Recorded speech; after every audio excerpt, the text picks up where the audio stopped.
आज राजयोग धारावाहिक आपने एक दमदार सीन देखा पाइबे।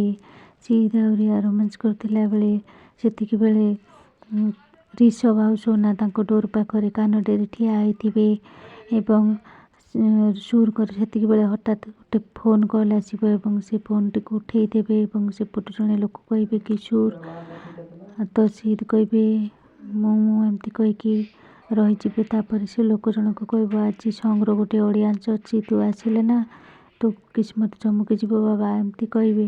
तापरे सीध किछि कहि परिबेनी एवं सेतिकी बेले ऋषभ सोना डोर खोली भीतर को पसी आसिबे।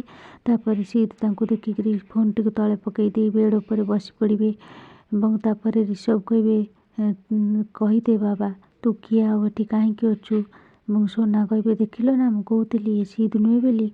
हाँ दर्शक बंधु सत्य कौन सीध धरा पड़े जानिया भिडियो लाइक और सब्सक्राइब करेंगे।